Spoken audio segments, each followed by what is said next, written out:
All right, Dr. DJ. Yeah. If you had a March Madness bracket of cognitive behavioral therapy tools, which techniques are making it to your final four? That's a great question. March Madness bracket too. So that conjures up like team names for me. And I want to be able to tie the two together, but I feel not so witty to be able to get them together. However, my favorite cognitive behavioral therapy homework assignment is a thought record, has some layers to it, but I love CBT thought records. And downward arrow. Oh, And that's and another I dog. was I was using that one so frequently before I even realized what the term was for it. Like I was like, and then what? And then what? And then what? And then I'm drawing a blank on like to be able to get four. Honestly, that's a hell of a championship matchup right there. Those are two good Mhm. ones. Welcome to Let's Pick This Up Next Week. I'm Dee. And I'm DJ. We're two therapists who like to dive deep into everything from mental health to politics, voting, and whatever else is going on in the world. We're here to have real conversations about life, the issues that matter, and how it all affects us. Because let's face it, there's always something more to talk about. Exactly. So grab your coffee, settle in, and join us as we break it all down. We'll catch you up on the big stuff, the personal stuff, and the things you didn't even know that you needed to think about. And when we run out of time, we'll pick this up next week. All right, so DJ, as our viewers probably guessed, today we are jumping into cognitive behavioral therapy, otherwise called CBT. It is one of the most utilized, popular, I don't know how many times that we learned about CBT in the course of our learning careers. So let's chat about it. What are your intro thoughts on CBT? CBT is one of the foundations that I use the most frequent. And not just because we learned so much about it, because I'm definitely a behaviorist. So like DBT and CBT are the foundations that I rely on the most. And I really think that, being able to identify like irrational thoughts, negative thoughts, and how they really are tied to your emotions and behavior, really gives you some control over, how to change, maybe some ways that have impacted your life negatively, to be able to, feel more healthy and feel more in control, and less like everything happens to you kind of way. Yeah, that thoughts, feelings, behaviors, like that's like the Mhm. cornerstone of it. I love that you said that, as you know, that you're kind of a behaviorist at heart, because I Mhm. 100% feel that. And so, giving a little history on CBT, which I love Yes. to do. So, cognitive behavioral therapy is actually a mashup of two therapy techniques that existed before. One is cognitive therapy, and that was brought around by Aaron Beck, who basically said that depressed people think different. And so he thought about, well, the way that we can help change how people think or feel about, their mental health concern is by their thinking. And the other half of CBT is behaviorism. And so behaviorists believe that people are all born as a blank slate. And I've always loved that concept. We're all blank slates. They're very nurture over nature. I always get that backwards. And the Mhm. idea Mhm. that we learn things as we go throughout the world. And as we learn things and we get desirable outcomes, we do more of that thing. When we have less desirable outcomes, we do less of that thing. And so two of the most famous behaviorists are B.F. Skinner, who did like the rat with like interval reward system and punishments and positive rewards and negative punishments and positive punishments and negative rewards. So cool. I love that theory. And then Mhm. Pavlov, which should ring a bell for everybody, right? With Mhm. Pavlov. Right, because of bare naked ladies. Bare naked ladies. They have one of their songs talks about Pavlov. I can't even think about Can which you song sing it it is. for us? It's not If I Had $1 Million. Oh God, I can't think of like what song it is off the top of my head, but it is one Bare of the Naked bare naked. Ladies had 3 songs. Which of the three was it? I am really drawing a maybe I'm gonna blame it on a lack of sleep. I am drawing a blank on like I love the bare naked ladies and I cannot even think of Really? like I saw them live, I think for sure twice, but maybe three times. On purpose? Yeah. Like back in the days before the one of the lead singers like left the band or they kicked him out or whatever. Sure. I But, don't think, well, listen, I maybe like it their is, songs. maybe it is if I had $1,000,000. Maybe that's why I'm struggling because I think maybe it is. They talk about Pavlov and that's Well, while I look that up, why don't you tell us about Pavlov? Like, what about Pavlov? so Pavlov was the classical conditioning. Yes. Yes. And that, God, classical conditioning, right? That is again, the stimulant, right? And the behavior, And right? So like, unconditioned stimulus, unconditioned right. response, that one. Yes. Yes, is that one. I just taught a theories class and all of the conditioning terms are like in my brain all like scrambled together. But Pavlov was the mice, right? No, Skinner was the mice. Pavlov was the dog. The All right. salivating. Yes. Yes. And that's okay. So taking it back to Bare Naked Ladies here, the line from the song Brian Wilson Brian in Wilson. 2000, who even know? Yep, was you can call me Pavlov's dog, ring a bell, and I'll salivate. Now, how do you Wait, like yeah, that? that's right. What? That was Pavlov's way dogs. more PG-13 than I thought. Pavlov's dogs and Skinner's mice. So right, they ring the bell, they present the food, right? Ring the bell, present the food, and then they cause the salivating, right? And then ring the and that could present the salivating. That's what happened, right? Ring the bell, Yeah. present the food, salivation happens, then the salivation is happening to the ring the bell, present the food at the same time as the bell. Then the So salivating can happen just with the bell. exactly, because dogs will salivate whenever they smell food, right? Right. And so Pavlov then paired ringing a bell with serving the dog food. So the dog paired them in the brain. And as we say in like the neuropsych world, neurons that fire together wire together. And so these dogs in the test thought bell, food. And so when Right. they think food, they salivate. And then before you knew it, they're salivating at just the sound of a bell. Just the bell because yes, those were paired together. We are constantly Pavloved in life, like Mm. all of the time. Like again, as someone who leans heavily on behaviorism, I think the vast majority of the stuff that we do is a Pavlov response. It's classically conditioned response. Mm. Yes, I do Yeah. agree. Yep. And I think like when we look into so like when I think of behaviorism, like I always look for the source. Like, whether like when the people I work with who are OCD, I look for like the source because at one time, this was a way that worked that served somebody. Like, in order to try and gain control in situations where you felt no control. So many of our behaviors are tied to control being taken away, are tied to a response to how you're parented, how you're disciplined, how you're encouraged, or how any of those things. Again, like you see, what is the stimulant, the response, and the behavior? Exactly. Yeah. I treat a lot of people with substance use issues, and I say every problem that we have typically was the solution to another problem. So people use drugs, it was the solution to dealing with their life. But now drugs are the problem, right? And Mhm. that very much comes with the same kind of idea of people just trying to do what they can do to get a better feeling response in their life. Right, right, right. Um, Say, I love Skinner too. You mentioned the mice, and now I'm like, I don't want to get off the topic of like the history because it's fascinating. Like, mhm, talked about basically there's a what's called like a rewards quadrant basically. I can't remember if that's a technical term mhm. or not, but it's about so skipping away from classical conditioning and which is Stop, Pavlov Brent. to operant conditioning, which is Skinner. And Skinner basically said that positive rewards and negative rewards and rewards are things that you like, and if it's positive it's something that you get, if it's negative it's something that you get taken away. Take it So away. it's kind of a weird thing to think about a negative reward, but a negative reward is like somebody doing the dishes for me. Like, it is a reward, the dishes are done, but I didn't have to do it. It was a negative reward. Right. And then same thing with punishers. It can be a negative punisher, a positive punisher.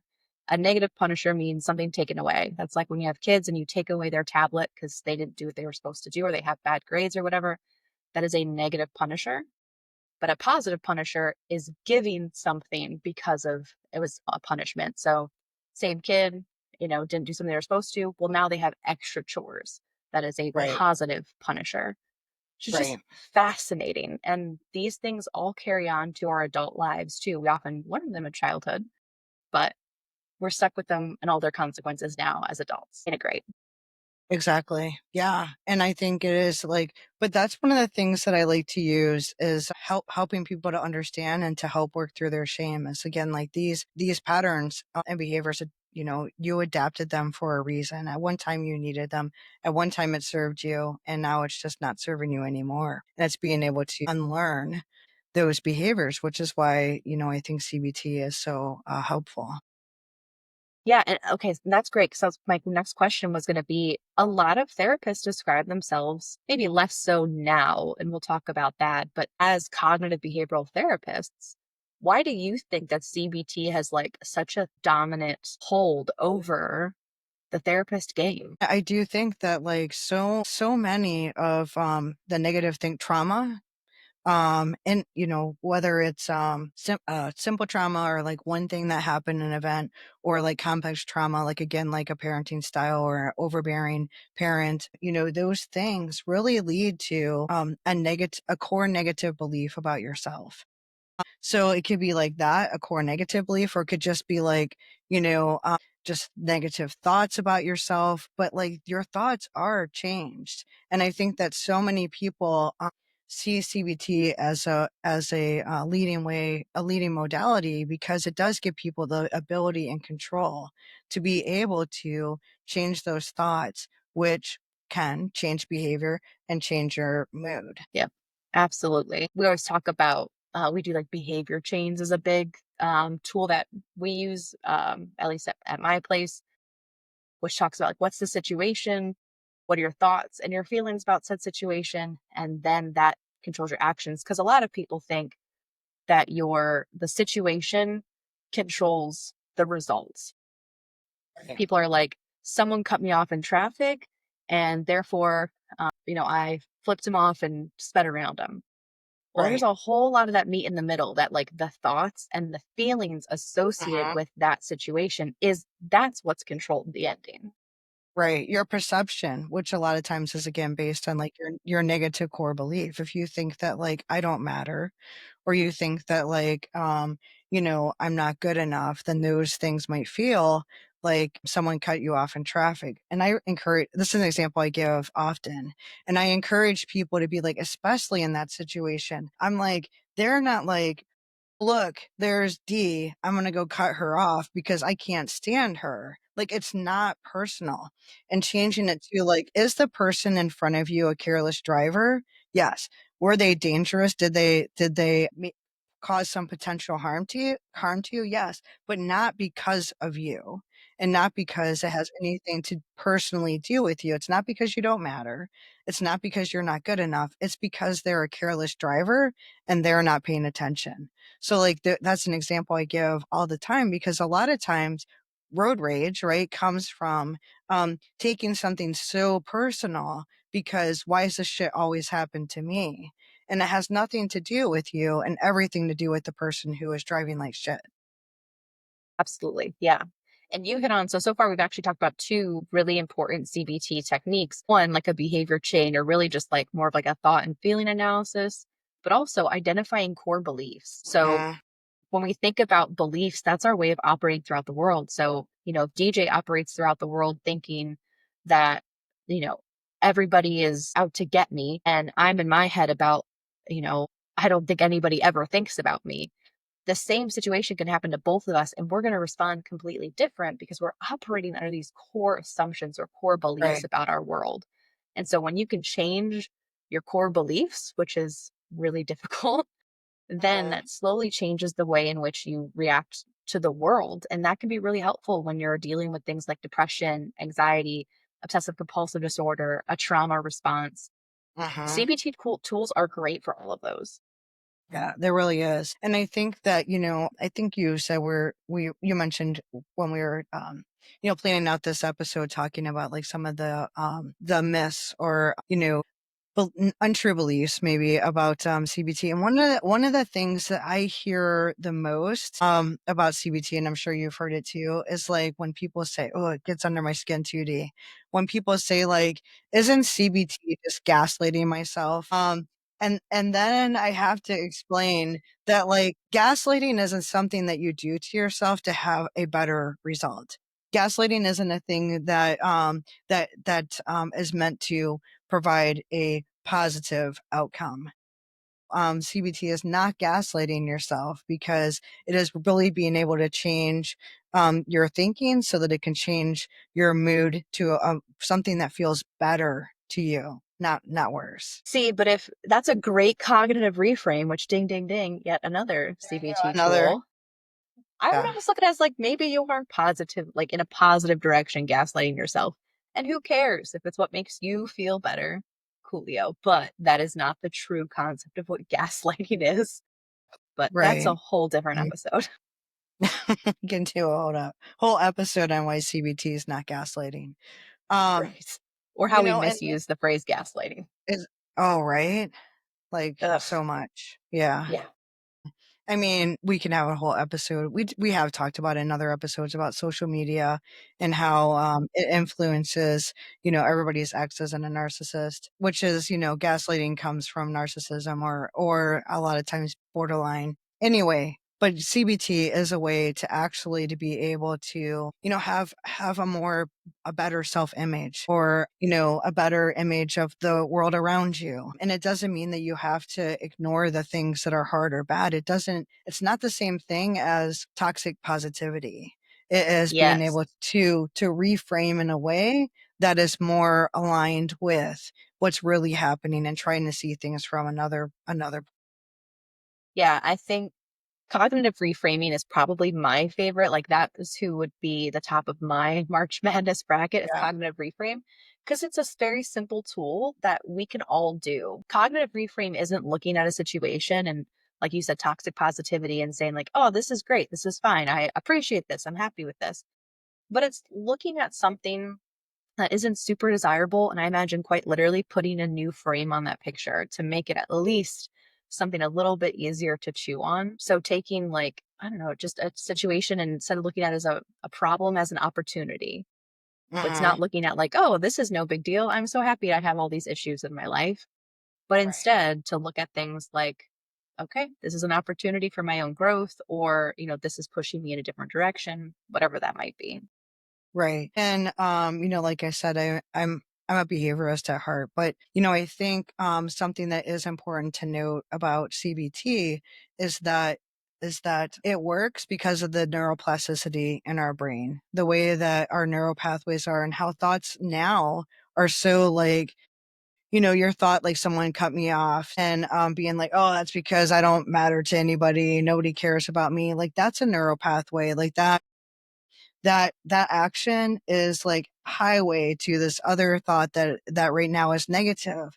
But CBT is a way to be able to, I always, people always, some of the people on my caseload laugh because I use old people references, but I always think of like, the Doozers from Fraggle Rock when I think about how CBT works. You don't know the Doozers.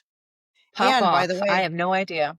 Fraggle Rock has a reboot on Disney Channel now. So, like, there are new episodes of Fraggle Rock. So, the Doozers and Fraggle Rock are always building, like, they're little guys. They're like this big, and the Fraggles are probably like that big. And For the Doozers podcast are, listeners, the first one was like 2 inches and the next yeah, one was like 6 or 8 inches. yeah, thank you. So, the Doozers are always building like construction, like with their little Doozer, little construction stuff.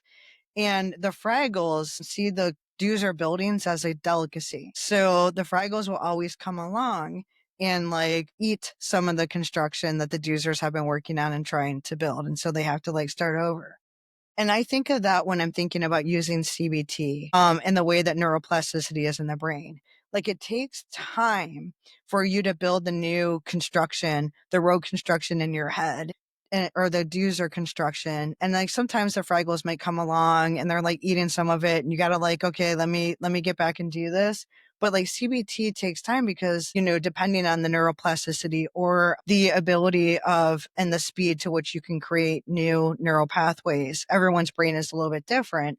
But CBT works because you are a doozer making new construction in your brain, but sometimes fraggles are coming along. So it doesn't work as fast as you want it to. And it's not as easy, but with practice and persistence, CBT can help you have those different thought patterns or different neural pathways. I hope our listeners over 45 really appreciated that reference. You have to go watch the doozers now, Dee. I probably won't, They're such cute little green guys, but but tiny. you can think of it too as like a walk through the forest, right? And the ways that you take the most are going to be beaten down and like a clear Mm, path. But you can choose a new path. And over time, that new path will become way right. stronger and easier to find than the old one. Yeah. That feels very zen. I like the It doozers. feels zen. Thanks. But that is What a good analogy as well. what are some of your other favorite CBT techniques? Yeah, I think I use like the downward arrow, like I said, which is trying to uncover the thought behind the thought. Because a lot of times maybe you don't even recognize the core negative belief until you can be like, well, if that's true, then what does that mean? And if that's true, then what does that mean? Um, and then you can really get to like, and when I see people be able to use that technique to be able to actually uncover like that core belief, like, oh shit, like I was so mad about that because I think that I don't matter. Like even if it's like something like not being able to log into an appointment because like the technology is messing up and it always messes up and every time that you're getting there, and you're getting so upset, but like is it really about the technology? What is it really tied to? And so I think downward arrow is a good technique to be able to uncover like what is the actual thing that you're upset about and what is the belief that really is tied to that. Love it. Love it. Yeah, and that kind of goes in the idea too of like cognitive distortions, which is something we talked Mhm. about last episode too. Talking about like we talked about one cognitive distortion, which is like the black and white thinking or all or nothing thinking. I think some of my other favorite CBT techniques are realizing that like a lot of like the guided imagery and like the 5, 4, 3, 2, 1, and like Oh, right. I love progressive muscle relaxation. That is one of my favorite near and These are dear techniques that are all technically under the CBT umbrella, right. although you could argue Mental that some of them grounding. have their place in other things too. Right, yeah. Mental grounding.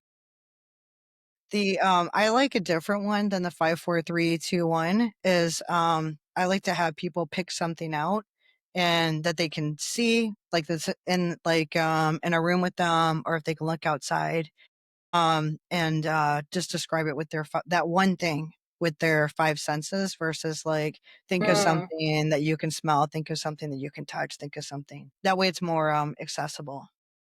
that makes Both sense. are Yeah. good, but that's my favorite. Yeah. Yeah. Cause I know, so 5, 4, 3, 2, 1 is based on like you're counting down your senses. So it's like 5 things you can see, 4 things you can hear, 3 things you can touch, 2 things you can smell, 1 thing you can taste. I think that's it. Yeah. Yeah, I That think seems to so. be the right order. Yeah. I mean, I'm not sure. That one I don't use as frequently because like I said, I use the other one, but they do similar things. Yeah, so exactly. It's just meant to slow you down and to ground yourself in that physical space, which, although it sounds kind of overly simplistic when we just call it grounding, grounding's all about actually feeling back in your space and not feeling this activation where that anxiety, that depression, that obsession, that, traumatic response, it puts you back in the current moment, back in your body right now, as opposed to being activated into those other symptoms. Right. Right. Yes. And, in the 12-step programs, a lot of people talk about the serenity prayer, right? Like the serenity prayer is actually something that people can use as a way of grounding. Can you So share like for those that don't know what the serenity prayer is? so the serenity prayer, I mean, it goes, God grant me God the grant me the serenity. serenity to accept the things I cannot change, the courage to change the things I can, and the wisdom to know the difference. And right, and that really is too looking at, what are the things that are in my control and what are the things that are not in my control and where can I put my focus on? But I mean, being able to repeat that in a time where you're feeling like anxious or you're feeling out of control is a way of grounding. But also that makes me think of another way I use CBT, which is anytime that you try to focus on controlling the thing that you have no control over, the only thing that can happen is anxiety. And so trying to really remember, like in this situation, what is the thing that I can actually have some control over? Because most things in our lives are uncertain and are uncontrollable anyway. So being able to identify, I can't control this thing. Like it is only going to make me spin if I keep trying to, because it is physically, mentally impossible for me to control the rain or something like that. Yeah. I love one technique I love to do with clients, especially with excessive worry. I have a hula hoop in my office, which people like if they're like one of my staff or something, they're like, why in the world do you have a hula hoop? But I'm like, obviously we hula hoop during session. We don't. So I have clients write on pieces of paper all of the things that they're worried about at the moment. And anything goes, whatever is clogging up their anxiety. And I've had people just write like IDK, free floating anxiety. Like that's totally cool too. Just a piece of paper for every single thing. I put the hula hoop on the ground and I say, great, everything you can control goes inside the hula hoop, and the things you can't go outside. And so it's a really great way. I love being tactile in therapy to take literally this pile of worries they've created and putting things where they belong, putting things to realize, stepping back and be like, okay, so I can control these three things, or I can control these five things, whatever it might be that's left in the hula hoop. But everything else is like, okay, well, we can have anxiety about it. Sure, these outside things, but we can't do anything about it. So why not focus on the few things that we can? I've always loved doing that Right. exercise. Yeah. Yeah. That one's great. And it reminds me, I mean, that's something, that, again, that we use in 12-step programs is, worrying about like what's within your hula hoop. And it was really, if you can picture a hula hoop around you. And the only thing that you can control is what's in there, and what's out of there is like not in your control at all. Yeah, absolutely. I can't even control a hula hoop though, by the way. Like Neither can I I. can't hula hoop. I can't. But I can control what's inside of a hula hoop. Some of the things. There was another thought that I just had, and now it's lost. Oh, something else that I like, a kind to be here. A lot of times, like I use the techniques, and I'll be like, the name of the technique has long left me. It's just something that I'm used to like adapting in my practice. But something that I have people do is, like a lot of times what happens, right, when people have a trauma trigger, or again, like if they feel something, like if someone has said something to them and now they feel like they don't matter, a lot of times what can happen is a shame spiral.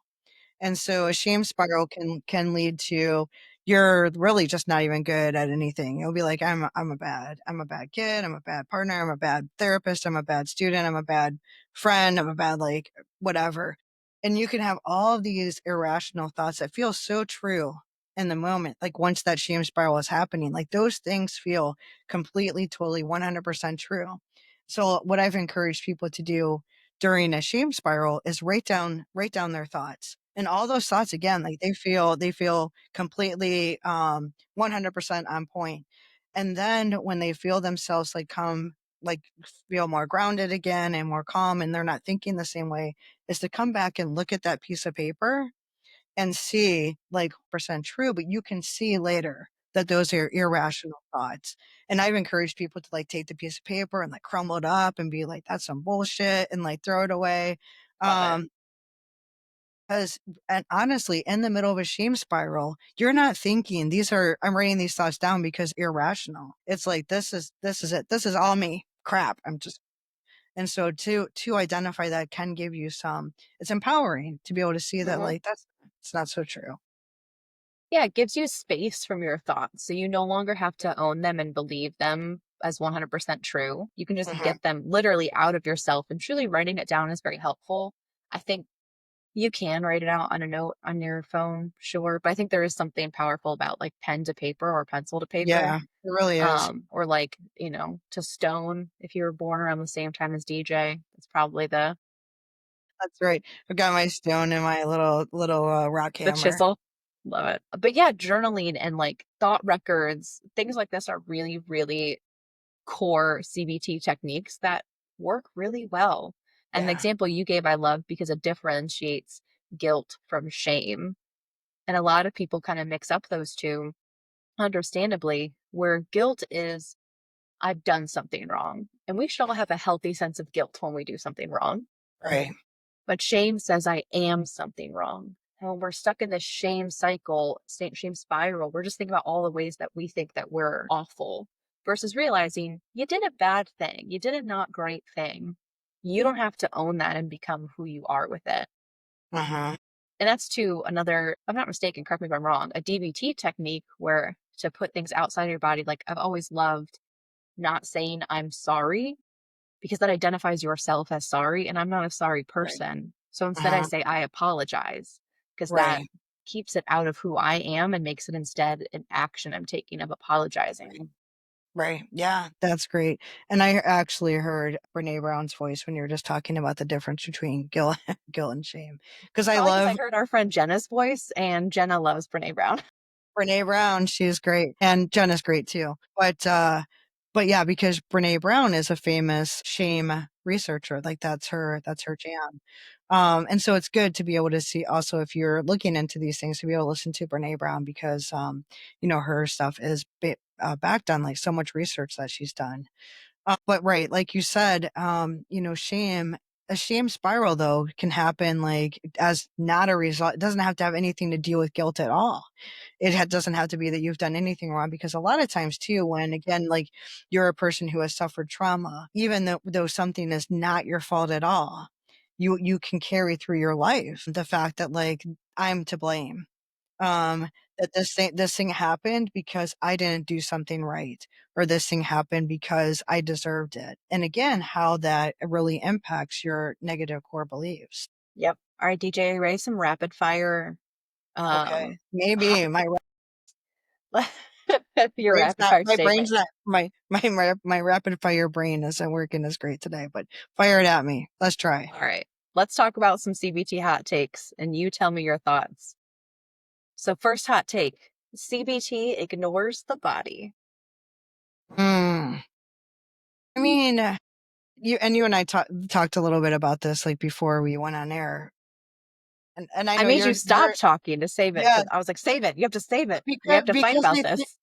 because like I think when I think of like I do when I'm doing EMDR therapy, right? And I'll do a body scan. When I think of a body scan, I definitely think that there's CBT in that, right? Like being able to think about and stop and think like, okay, and I'm scanning through my body. Where am I feeling stuff like in my head? Where am I feeling it like in my shoulders? Where am I feeling it like there has to be some connection between your thought and body to be able to register that. In my opinion anyway.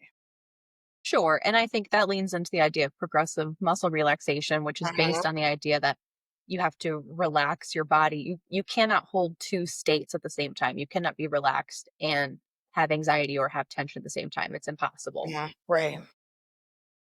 I think it fall so yeah, I'm not faulting CBT here. I think it falls short from other techniques and other modalities. Like for example, I don't want to get necessarily too technical, but like Gestalt does a lot more, logotherapy does a lot more on focusing the For body. sure. And if we think about like trauma, right? There's the Traumatic. quintessential book, Mm, The Body Keeps the body Score, and it talks about how sometimes our trauma is stored in a non-cognitive way or like a for sure. subconscious way. Yeah, yeah. So that's my only rebuttal to that. Right.